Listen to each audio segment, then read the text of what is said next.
பாரதியை பாடாது போற்றாத தமிழ் சமூகம் இருந்தா என்ன, செத்தா என்னடா? சாதிகள் இல்லையடி பாப்பா என்று பாடுகிறான். அவன்கிட்ட ஓன் ஜாதி என்னன்னு கேட்டா, நீ மனித பிறப்பு தானடா? சாதி மரங்களை பாரோம் என்று பாடியவனிடத்திலே நீங்கள் என்ன சாதி என்று கேட்டால், நீ ஈன பிறவி இழி சாதி நீதான்.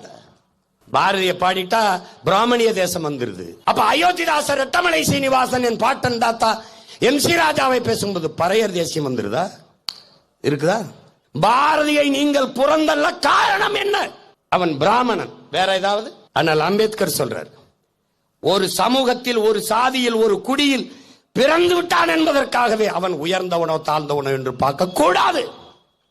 பிறகு அவனுடைய செயல்பாடு, அவனுடைய குணநலன்கள், அதை வச்சுதான் நீ உயர்ந்தவனா சிறந்தவனான்னு பார்க்கணும். இதே கருத்தை தான் எங்கள் தாத்தன் தெய்வ திருமகன் முத்துராமலிங்க தேவரும் சொல்றாரு. என்ன சொல்றாரு?